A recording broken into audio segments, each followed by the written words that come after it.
then certainly the last thing will be, the last but one will be financial statement evaluation or evaluation of financial statement. That's a 20 marks area coming in the exam hall. Give me a sec. Let me see if I can probably bring this up. Yeah, I could bring it up.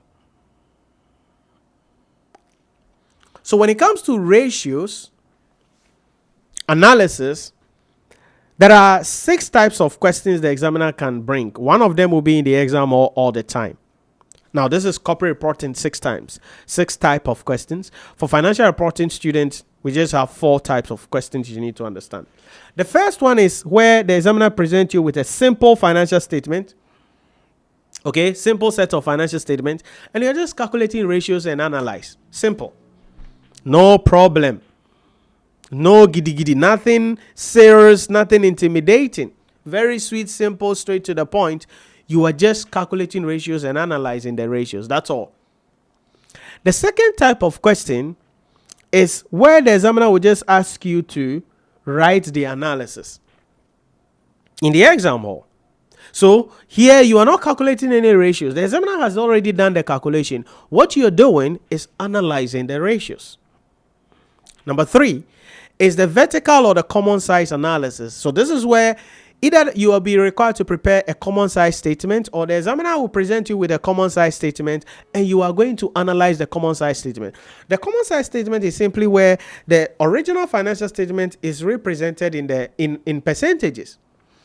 So when it comes to the common size income statement, total revenue is used as the basis. What it means is that each of the line item in the P&L account is expressed as a percentage of the total revenue. For statement of financial position, common size statement of financial position, the total asset is used as the base. So each line item in the statement of financial position is expressed as a percentage of the total asset. And that's the third type of question the examiner can hit you with. The fourth type of question is where there is changes in businesses or changes in the operations of the entity. Either in the current year, the entity is disposing part of the business, or in the current year, the entity has acquired another business. The way you calculate the ratios and do the interpretation of the ratios will be different from the way you deal with normal ratios. Then certainly number 5, financial statement with footnotes for adjustment. So here you are going to apply the standards so that you recalculate or re-prepare the financial statement, then you calculate the ratios, then you evaluate the performance of the entity. So you are doing 3 things in the 5th type of question.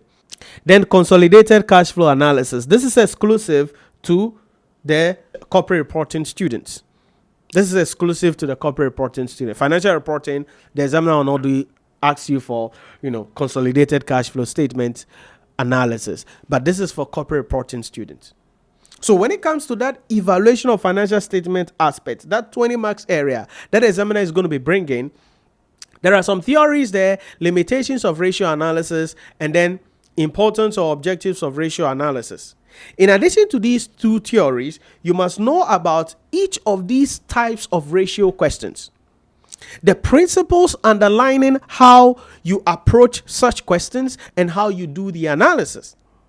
And we have this analysis guiding principle available, which you are going to be getting access to certainly in the main class when we are discussing this in detail. We have the analysis guideline available and all of the types of questions, the way you approach them. And these are the things you must understand when it comes to the evaluation of financial statements.